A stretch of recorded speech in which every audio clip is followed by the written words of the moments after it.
عزیز طلبہ، آج ہم مرزا اسد اللہ خان غالب کی دوسری غزل پڑھنے جا رہے ہیں، اور اس غزل کا پہلا شعر ہے: کسی کو دے کے دل کوئی نوا سنجے فغاں کیوں ہو، نہ ہو جب دل ہی سینے میں تو پھر منہ میں زباں کیوں ہو۔ طلبہ، اس شعر میں مرزا اسد اللہ خان غالب نے اس روایتی انداز کو پیش کیا ہے جس میں عاشق جو ہے اپنا دل اپنے محبوب کو دیتا ہے اور پھر اس پہ خوشی مناتا ہے اور اس کے اپنی محبت کی کامیابی پہ سرخرو ہوتا ہے،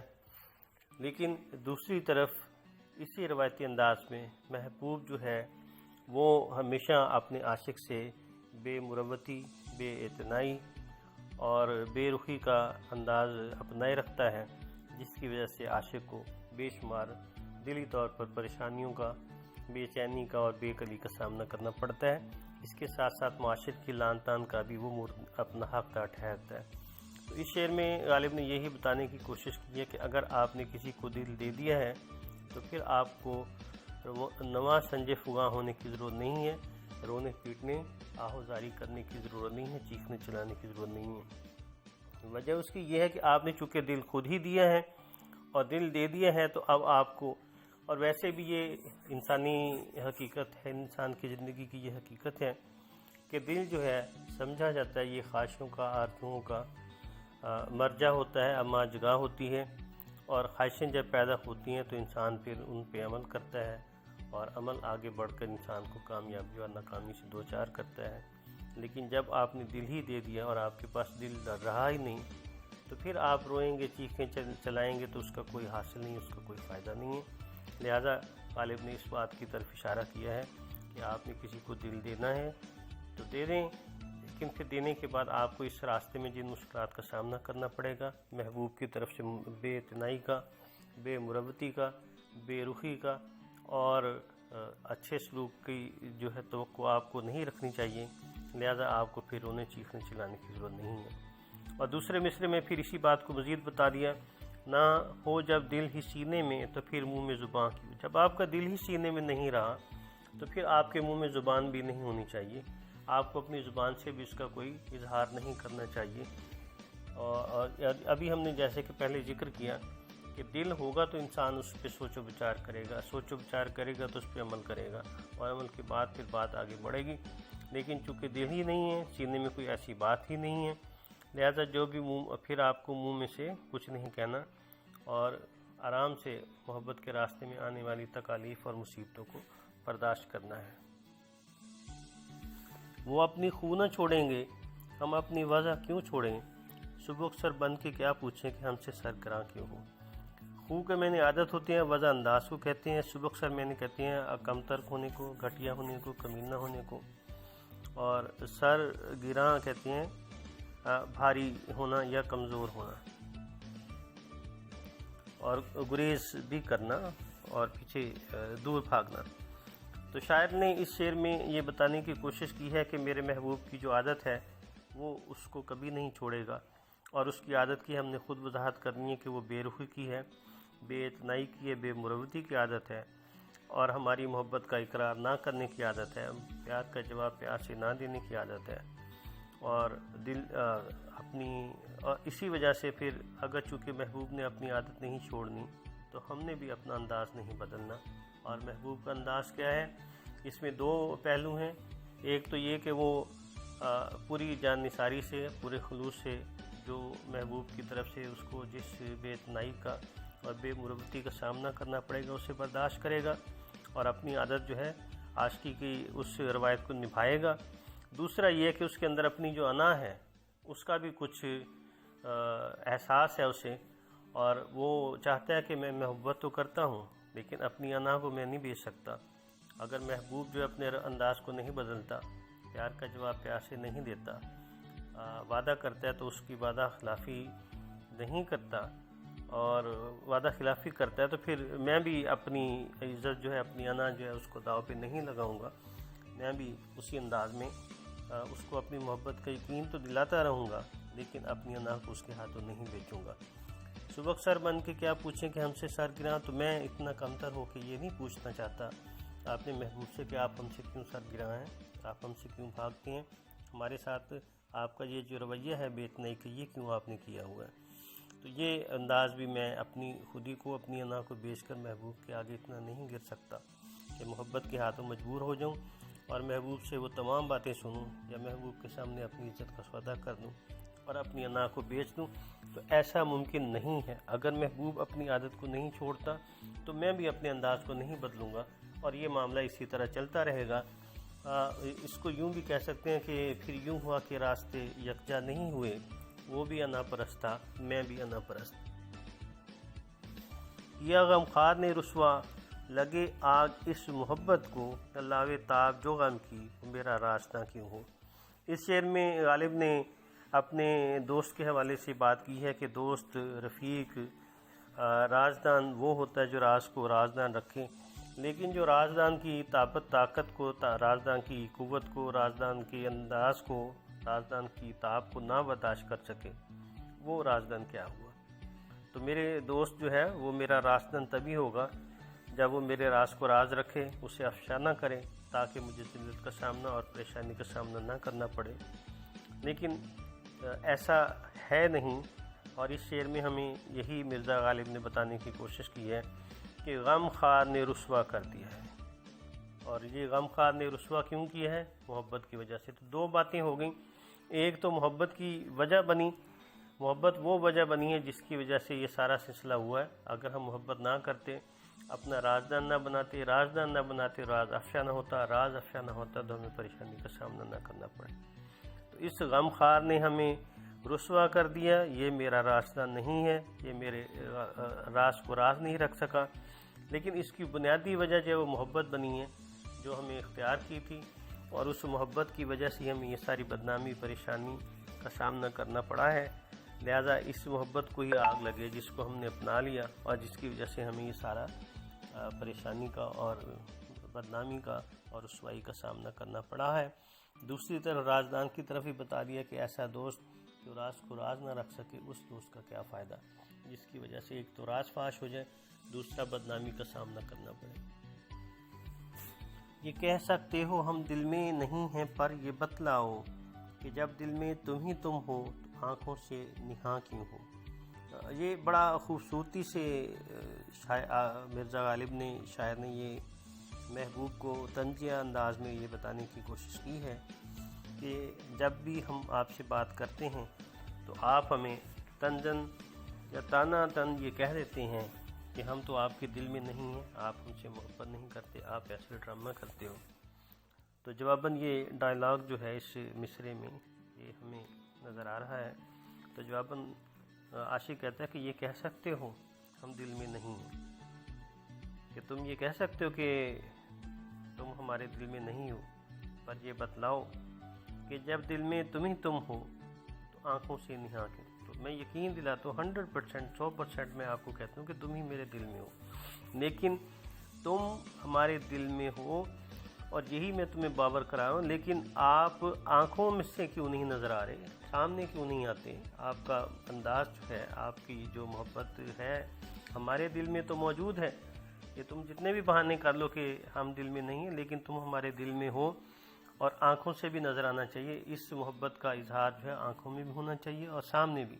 تو دونوں حوالوں سے ہم اس کو سمجھ سکتے ہیں اس شعر کو، کہ ایک تو آنکھوں میں ہونا، کہ دل میں موجود ہونا اور آنکھوں میں اس کا اثر ہونا ہے، دوسرا یہ ہے کہ فزیکلی سامنے ہونا ہے۔ یہ بالکل انگلش کے ایک شاعر جان ڈن ہیں، انہوں نے بھی یہی کہا تھا کہ اے محبوب کتنے تم ہو میرے لیے نقصان کا باعث ہو،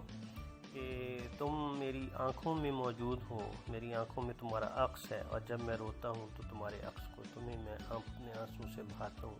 اور زمین کی نظر کرتا ہوں۔ تو بالکل یہی انداز ہے غالب کا کہنے کا کہ تم میری آنکھوں سے نہاں کیوں ہو، آنکھوں میں بھی تمہیں نظر آنا چاہیے، تم میرے دل میں موجود ہو، میری آنکھوں میں بھی نظر آؤ۔ اور آنکھوں میں نظر آنے کا یہ ابھی جیسے جان ڈن نے کہا تھا کہ جب تم سامنے آؤ گے تو تمہارا عکس میری آنکھ میں آ جائے گا، اور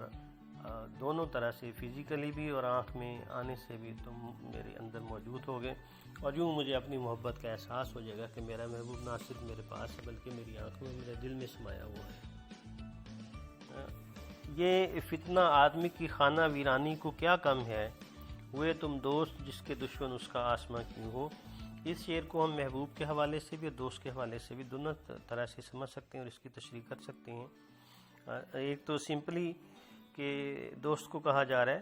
کسی بھی دوست کو جو دوستی کا دعویٰ کرتا ہے اور دوستی کا بھرم رکھے ہوئے ہے، لیکن اندر سے وہ منافق ہے، کینہ پرور ہے، فتنہ پرور ہے، اور انسان کی جڑیں اندر سے کاٹ رہا ہے، آستین کا سانپ بنا ہوا۔ اسے کہا جا رہا ہے کہ اے میرے دوست، کسی آدمی کے برباد ہونے کا اس سے بڑا وجہ کوئی اور نہیں ہو سکتی کہ تم اس کے دوست بن جاؤ اور اسے دوستی کا احساس دلاتے رہو، لیکن اندر ہی اندر سے اسے تم کاٹتے رہو۔ دوسرے حوالے سے ہم اس شعر کی تشریح اس طرح بھی کر سکتے ہیں، اس شعر کو اس طرح بھی سمجھ سکتے ہیں کہ تم انس محبوب جو ہے وہ اتنا خوبصورت ہے، اتنا منفرد ہے، اتنا یکتا اور یگانہ ہے کہ کوئی بھی، ہر شخص اس کے ساتھ اپنی دوستی کرنا چاہتا ہے، دوستی نبھانا چاہتا ہے، اور جس کے ساتھ بھی اس کی دوستی ہو جائے گی تو سارے لوگ اس کے دشمن بن جائیں گے اور اس کی پریشانی کا اور اس کی تباہی اور بربادی کا سامان ہو جائے گا۔ تو یوں دونوں طرح سے ہم اس کو، شعر کو سمجھ سکتے ہیں کہ محبوب کو بھی کہا جا رہا ہے، دوست کو بھی کہا جا رہا ہے کہ یہ فتنہ آدمی کی خانہ ویرانی کو کم، کیونکہ حسن بذات خود ایک فتنہ ہوتا ہے اور فتنہ انسان بھی فتنہ ہوتا ہے۔ تو اس لیے کہا کہ یہ فتنہ کسی کے انسان کے گھر کو اجاڑنے کے لیے کم نہیں ہے کہ تم کسی کے دوست بن جاؤ تو پھر اس کا دشمن آسمان نہیں ہو سکتا، تم ہی ہو سکتے ہو۔ اچھا، یہ یہاں پہ اپنا طلبہ آپ یہ بھی سمجھ لیں کہ اردو شاعری کی روایت میں عام طور پر یہ ذکر کیا جاتا ہے کہ انسان کے اوپر جتنے مصائب و علائم آتے ہیں وہ آسمان کی طرف سے آتے ہیں، اور آسمان ہی، بے شمار شعراء نے آسمان کے حوالے سے اپنی تباہی اور بربادی کا ذکر کیا ہے کہ میرے اوپر جتنی بھی مشکلات آئی ہیں، پریشانیاں آئی ہیں، مصائب اور علام جو بھی آئے ہیں وہ آسمان سے آئے ہیں۔ تو اس کی بنیادی وجہ یہ ہے کہ شاعر میں، ہمارے شعراء میں یہ اتنی جرأت نہیں تھی کہ آسمان کو تو انہوں نے کہہ دیا۔ اچھا، اس کے بھی دو صورتیں ہیں۔ ایک تو یہ کہ آسمان جو ہے نا، ستارے وہاں پہ موجود ہیں، اور یہ علم نجوم کی روح سے یہ سمجھا جاتا ہے کہ یہ ستارے انسان کی زندگی میں بڑا بنیادی کردار ادا کرتے ہیں۔ ان کی چالیں، ان کی حرکت، ان کی موومنٹ، ان کا ایک گھر سے دوسرے گھر میں جانا انسان کے لیے، اسی حوالے سے عام طور پر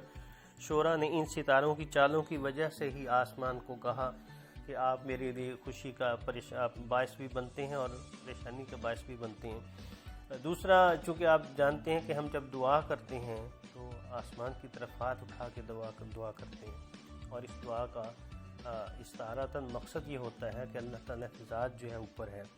تو اس حوالے سے بھی شعراء جو ہیں یہ اللہ تعالیٰ کو تو نہیں کہتے، لیکن ستاروں کا سہارا لے کر دکھوں کا آسمان کو مورد الزام ٹھہرا دیتے ہیں۔ تو دونوں پہلو جو ہیں اس حوالے سے آپ کے ذہن میں ہونے چاہیے کہ ستاروں کی چالیں جو ہیں، ستارے بھی انسان کی زندگی میں پریشانی کا بھی اور خوشی کا باعث بنتے ہیں، اور اللہ تعالیٰ کی ذات بھی آسمان پہ ہے، تو وہاں سے بھی یہ ساری کی ساری انسان کے ساتھ جو بھی معاملات ہوتے ہیں اس کی اپنی کچھ کمیاں کوتاہیاں اور کچھ اپنی کاج رویاں اور کچھ سستی اور کاہلی کی وجہ سے ہوتے ہیں، لیکن شاعرانہ جو صداقت ہے اس میں یہی سمجھا جاتا ہے کہ آسمان نے انسان کی زندگی میں ساری کی ساری پریشانیاں جاری و ساری کی ہوئی ہیں۔ یہی ہے آزمانا تو ستانا کس کو کہتے ہیں، عدو کے ہو لیے جب تم میرا امتحان کیوں ہو۔ غالب کی انداز میں جو شوخی ہے، جو نیا پن ہے، اور جو اس کی زندگی میں لطیف انداز ہے، شاعری کا جو لطیف انداز اس شعر میں وہ موجود ہے، اپنے عاشق کو بڑی خوبصورتی سے اور بڑے نصیحانہ انداز میں کہتے ہیں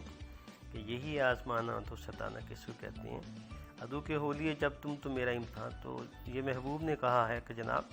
میں نے عدو کے ساتھ جو دوستی کر لی ہے تو وہ صرف اس لیے کی ہے کہ میں تمہیں آزمانا چاہتا ہوں کہ تمہاری محبت میں کتنی سچائی ہے، کتنی صداقت ہے، کتنی شدت ہے، کتنا خلوص ہے، لیکن میں ہوں تمہیں سے پیار کرتا۔ تو جواباً پھر عاشق یہ اسے کہتا ہے کہ جناب، یہ ستانے کا انداز جو ہے نا، یہ آزمانا جو ہے تو یہ ٹھیک ہے، لیکن یہ ستانا بھی ہے۔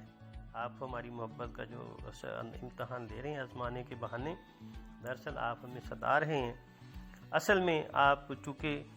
ہم سے محبت نہیں کرتے، صرف مقصد آپ کا ہمیں ستانا ہے، اور آپ نے ہمارے عدو کے ساتھ یہ جو دوستی باندھ لی ہے اور عدو کے ہو لیے ہو، تو پھر آپ اسی کے ہو جاؤ، ہماری جان چھوڑو، ہمیں نہ امتحان میں ڈالو، نہ ہمیں ستاؤ، نہ ہمیں پریشان کرو۔ یہ جو اب آپ نے، کیونکہ ایک عرصہ ہو گیا ہے، آپ کا یہ انداز، آپ کی یہ روش ظاہر کرتی ہے کہ آپ ہمیں آزما نہیں رہے بلکہ ہمیں ستا رہے ہیں، اور دل میں ہم آپ کے ہمارے لیے کوئی ایسی خلوص خانہ جگہ نہیں ہے جس سے میں احساس ہو کہ آپ ہم سے محبت کرتے ہیں، بلکہ آپ ہمیں بے وقوف بنا رہے ہیں۔ لہٰذا ہماری جان چھوڑو، ہمارے امتحان یہ لینا بند کرو۔ اگر تم عدو کے ہو گئے ہو تو عدو کے رہو۔ طلبہ، آپ جانتے ہیں عدو کے لفظی معنی تو دشمن کے ہیں، اور لیکن شاعری میں عدو وہ شخص ہوتا ہے جو عاشق کے ساتھ ساتھ اس کے محبوب کو چاہتا ہے۔ مطلب یہ ہوا کہ محبوب کے دو چاہنے والے آپس میں رقیب بھی ہوتے ہیں، آپس میں عدو بھی ہوتے ہیں، آپس میں غیر بھی ہوتے ہیں۔ یہ 3-4 لفظ جو ہے ہماری شاعری میں استعمال کیے جاتے ہیں کہ اگر ایک محبوب ہے اور اس کے دو چاہنے والے ہیں تو وہ دونوں آپس میں غیر بھی ہیں، رقیب بھی ہیں اور عدو بھی ہیں۔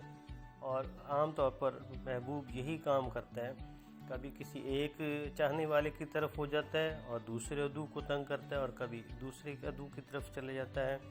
تو دوسرے بندے کو تنگ کرتا ہے۔ تو یہ شاعر کا اپنا، محبوب کا اپنا انداز ہے، اس کے اندر یہ شوخی جو چلبلا پن ہوتا ہے اس سے انہیں پریشان کرتا ہے۔ لیکن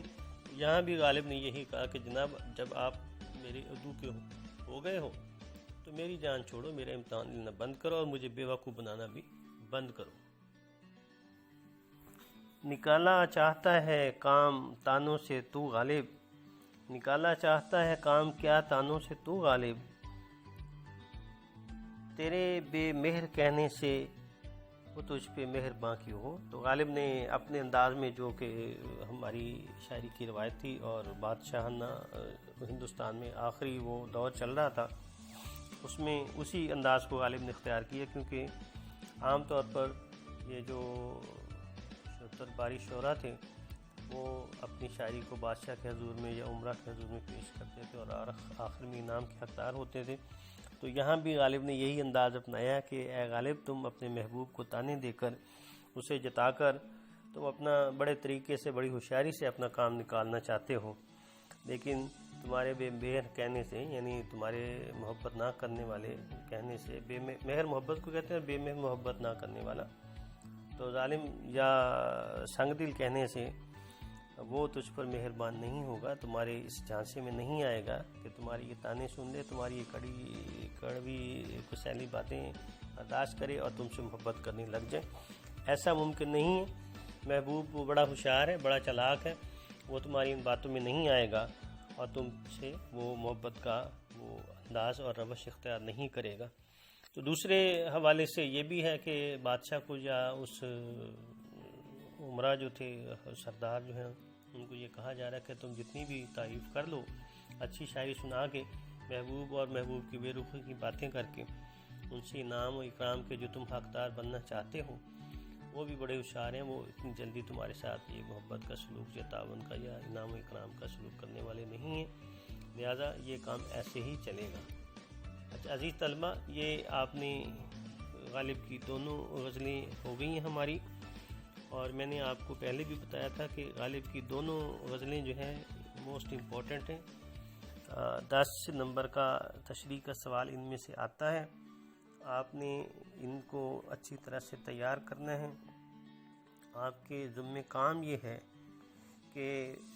دونوں دوسری غزل کے دوسرے اور چھٹے شعر کی تشریح آپ نے مجھے واٹس ایپ پہ چیک کروانی ہے، اور یہی آپ کا کام ہے۔ دونوں غزلوں کا کے دوسرے اور چھٹے شعر جو ہیں آپ نے خصوصاً ان کو دیکھنا ہے اور مجھے چیک کروانا ہے۔ اپنی تیاری رکھیے، خیال رکھیے۔ اللہ آپ کا حافظ و ناصر ہو۔ اللہ حافظ۔ Thank you very much.